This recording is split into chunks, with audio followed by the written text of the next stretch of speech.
Good, Matt? Okay, we'll get started. We'd like to welcome Justin Thomas to the Media Center here at the Rocket Mortgage Classic, making his first start at this event.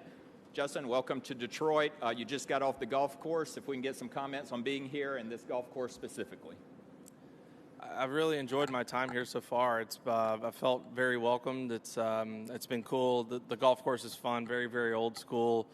Obviously, with the weather they had, they're kind of put behind the 8 ball in terms of the course being soft, but you have to really, really be able to control your distance and your spin because the balls are spinning back, unlike any place I've ever seen. So it's definitely going to put a priority on distance control and trajectory and all that. And, I'm excited. I think each day has kind of built up a little bit more and more. I just got in Monday afternoon, and I'm excited for tomorrow. And I know you've already been able to visit Grayson here to do a little shopping. Just comment a little bit about that relationship and then being based here in Detroit.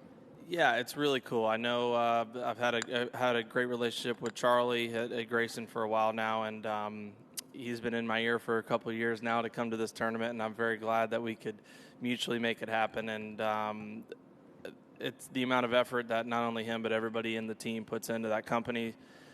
For me to be able to firsthand go check out that store and also obviously being local here, the amount of support and the amount of grace that I'm seeing out there is really, really cool, being a part of the brand and the company. So the store was unbelievable. I was completely blown away with how well done it was and the amount of people in there. So it's probably not going to be my last trip there, being pretty close to it. And before questions, you're looking for your 8th straight trip to East Lake. Some positive signs last week, those last 3 rounds at Travelers, so coming in with some good momentum. Talk a little bit about the state of your game. Sure. Yeah, I need to take it one step at a time. I'm very fortunate that I've never been in this position in my career. But unfortunately, I need to play some good golf to be worried about, not worried, but to take it one step at a time. In past, I've kind of been already just looking to East Lake at this point of the season, but I'm not in that spot right now, so I just need to continue to keep building and keep working on what I have been. Definitely saw a lot of great signs last week and played some really, really good golf those last 3 days, and I'm just a couple events away from being right there, and a lot of things can happen, and the unknown is the fun and bad part about this game, so we'll see where it takes us. All right, we'll open it up for questions. If you have a question, raise your hand. We'll get a microphone to you. Yep, over here, Ron, on the left. Hey, Justin. Ron Kloss, Bettsburg Golf. So you made the move to AimPoint a few weeks ago. Mm-hmm. Where are you at in your journey with AimPoint? And on a course where it's pretty much a putting contest, mm-hmm. and you typically play much tougher scoring contests or courses, how do you change your mentality when birdies are dropping left and right? Well, I think it could go to my advantage a little bit playing last week as well. I mean, last week was very much a birdie fest with how soft it got over the last couple of days. So it's just, I've fared well on courses like this in the past, which is nice. I enjoy, trying to make 9, 10, 11 birdies in a round. I mean, if you're driving it well out here, you have a lot of wedges in your hands where you can just, you're trying to almost make wedge shots if you kind of get in a little bit of a zone. But so I enjoy that part of it because you're almost like never out of the tournament, to an extent.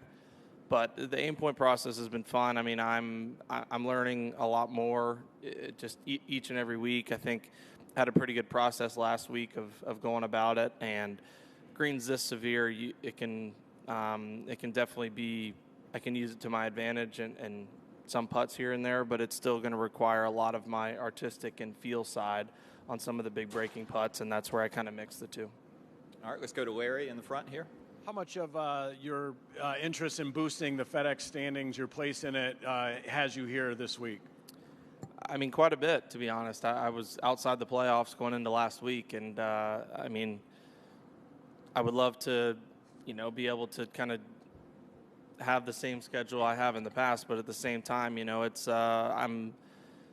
I wish it was under different circumstances, but I'm very glad to be here. You know what I'm saying? It's one of those things where you get some years you need to add some events, some years you need to take some off based off of it be injury, where you are in the points, or wanting to play an event, wanting not to, family obligations, whatever it is. And I generally don't play 4 in a row. 3 is kind of my sweet spot, and this being my 3rd in a row, about a month ago, I reached out to my team, and I was like, I think this could be a good ad, and obviously not terribly far from Hartford. So like, let's make it happen. And then the next couple months, or the next month or so, kind of took its place, and it worked out that I needed to play here more than I thought. So everything happens for a reason, I guess. All right, let's go to Tony on the right. Justin, Tony Paul, Detroit News. A couple quick ones. Have you ever played golf in Michigan before? In Michigan? Yeah. Yeah, I played the U.S. Junior in Michigan in 2010. Was that at Oakland Hills? Oakland 10? Hills? I gotcha. And then you talk about adding this one onto your schedule. You're not used to, I guess, struggling the way you have this year. Golf's a mental game. How do you keep yourself, I guess, sane, with the frustration? How do you deal with the frustration? Did you say how you keep yourself sane? Well, yeah. Yeah. Golf's a mental game, Yeah, for We've all sure. dealt with it. You obviously on a much bigger level, but I mean, how do you deal with that side of the game? It's tough. I work on it like I work on my wedge game. I practice it. I try to learn from it like I do every tournament. And I think after it was done long enough and I was able to reflect, I learned a lot from the U.S. Open. I felt like I was playing the best golf that I've played in a really long time. I'm talking 2, 3, 4, 5 years. And because of that, my expectations got up, and I fully expected to go win that golf tournament. And I was playing more golf swing than I was golf, and that got in the way. And last week, I wasn't feeling great about my golf swing in the beginning of the week, and I kind of said, screw it, I'm just going to go out here and hit shots and play golf. I'll use the practice rounds, the Pro-Am, the time on the range to really kind of hammer down the things in my swing mechanically I want to work on. But then when I'm out there, I just need to go play. And all the credit to her. Honestly, my wife, Wednesday night last week, sent me a text that I woke up to Thursday that just kind of, it resonated to me and it really hit home better than anything I've heard. And just to basically said, remember why you love this game and why you play this game and why you're out there. Just enjoy that and kind of take it in, and it hit home for me. So last week, any kind of challenge I faced, anything good that happened, anything bad that happened, I just kind of remembered, it's why I play professional golf, and it's why I'm doing this. So, it's like anything, you just try to get better. All right, let's go far left over here. Hi, Justin. Ryan Brath from golf.com. You mentioned there talking about trying to find a balance, and you're a player that does work the golf ball a lot and hit a lot of shots. How do you balance the idea of being, the artistic side of hitting shots in the golf swing and being out on the golf course versus trying to work on and ingraining something that really helps you kind of build your skills up to the point where you feel confident on the golf course that you can hit any shot? I think it's